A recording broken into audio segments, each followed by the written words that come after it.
I am Dusty Duprell. Welcome to day one, the first full day in Bangkok. We decide that we're gonna go to the train market, followed by the floating market. When I say train market, this is literally located on the train tracks. It's not around, not in the vicinity of, not nearby, on top the train tracks, upon, atop, over. And there's like a few takeaways we learned from today, like why it is important to have a round trip ticket when traveling 80 kilometers outside of Bangkok. Do you have to eat river food to really experience the Thailand culture? Propagating the myth of the Komodo dragon.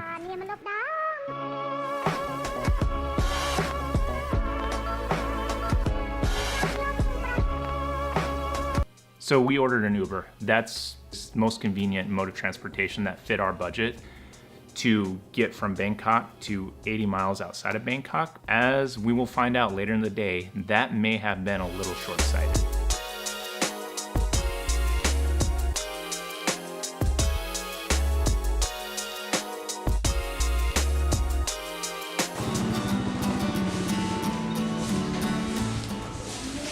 So we arrived to the train market.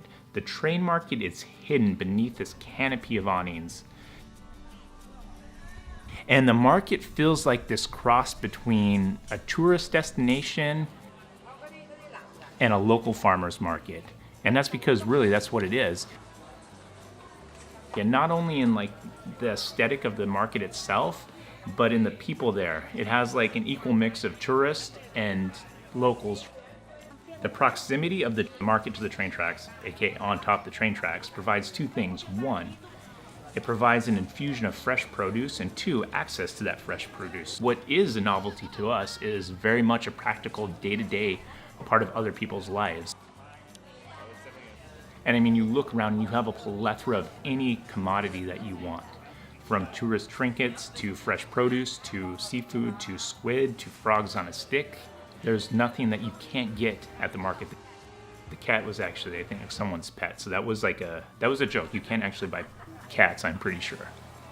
But we're there to see the train. I mean, we're tourists. As cool as to see all these little things, we still want the overall spectacle of the train coming through. This lady in yellow, she kind of acts as like the local marshal.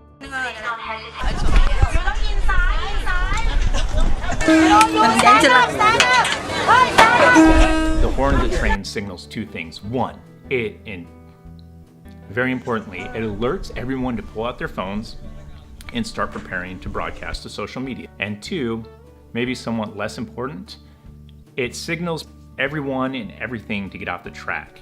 There are tourists like me and my wife are immediately off the side of the track. You have like locals that are kind of like, yeah, we need to start taking down, but not like right this minute. And then you got other people that maybe don't realize what a train horn means. Hey! No! They didn't really have like an appropriate sense of urgency for the situation that they were in, being that they were on a train track with an approaching train with limited space on the sides. Okay, 来了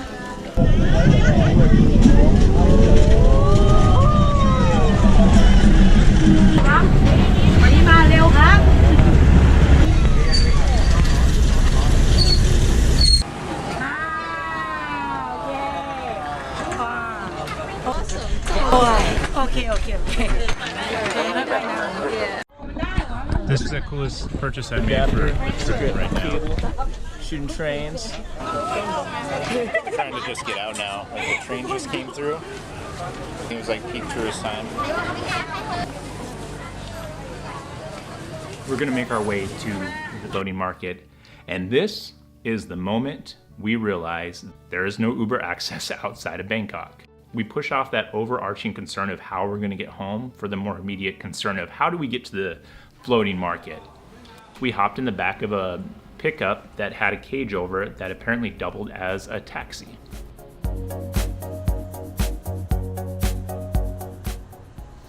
And it was like really cool to be on because it was also a part of everyone's day-to-day commute. See that? What is it? It's a Komodo dragon. Komodo dragon? Yeah. Oh, he came in the water? Yeah. Standard run-of-the-mill Asian water monitor lizard, not a Komodo dragon. A boy can hope, right? Pickup slash taxi drops us off and is kind of like almost like a taxi stand for boats. We kind of get bamboozled or conned into taking these boats. We are insisting that we just want to go to the market, and they're telling us you have to take a boat, you can't walk around on the market. Once we got there, we saw that there were plenty of people walking around.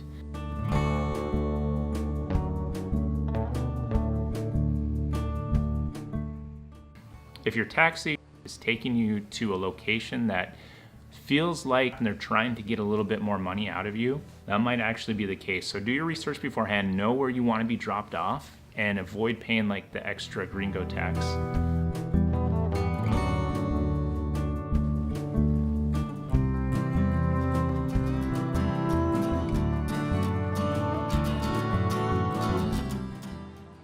In trying to have the authentic Thai experience, we decided to have what we would later term river food, pad Thai, and like I'm 90% sure that that water was just scooped out of the river, boiled, and cooked the pad Thai that we ate. When I say river food, I mean river food. It wasn't good. If you want to do it, do it. Do it for the image, do it for social media, do it for the gram, but don't do it for the taste of it, and don't do it because like you feel like you have to do this. Define your authentic experience for what works for you. And also like maybe bring a snack, because you're gonna get hungry if you can only eat a couple bites of river food.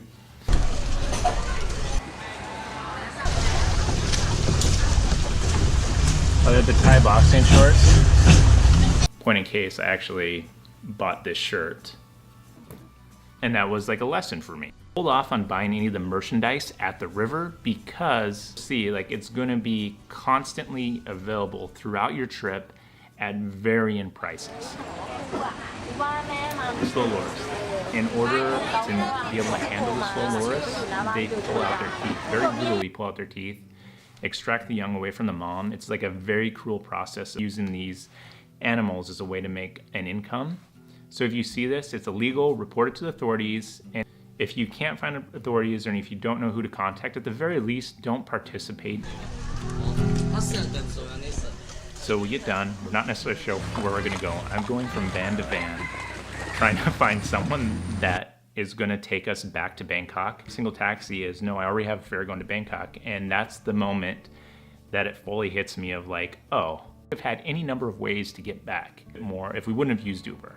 So the very last taxi at the very end of the parking lot, they just so happened to have a fare that was just a one-way trip. What I would later find out from a friend is that that was a very rare and lucky situation.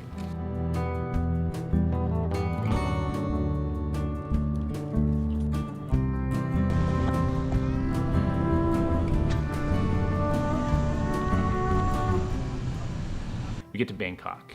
We're starving, so we decided to have our own genuine Duprel authentic Thai experience. And my friends, that starts with the authentic, the genuine Hong Kong waffles in the mall. All joking aside, there's no Hong Kong waffles in Atlanta. They were delicious. It was a unique experience. Amazing. Okay. Really, is there any value difference between eating river food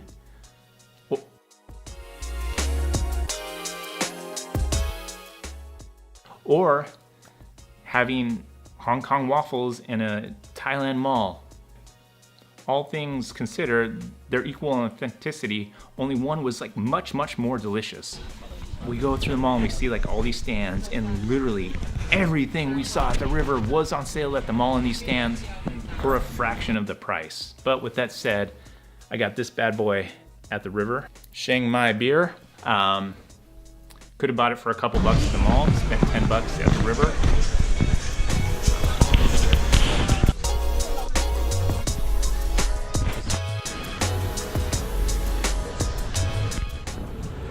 Thailand quickly, use the BTS.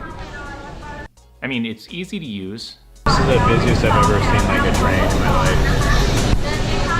life.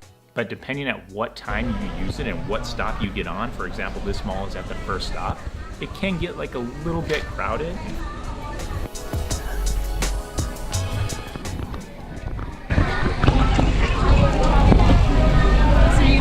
I don't know.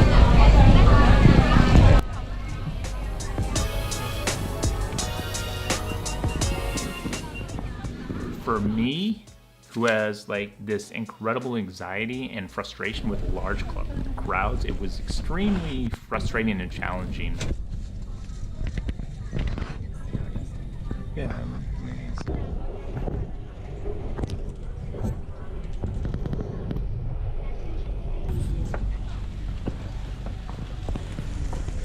So that includes our first full day in Thailand. If you enjoyed our journey, if you liked seeing the things that we saw while we were visiting Thailand, please subscribe to this channel. Again, I'm going to try to produce a Thailand adventure video, Thailand Tuesdays, maybe Thailand Thursdays, maybe I can get stuff done and it'll be Thailand Saturdays. But subscribe for our continued adventure in Thailand. Thank you.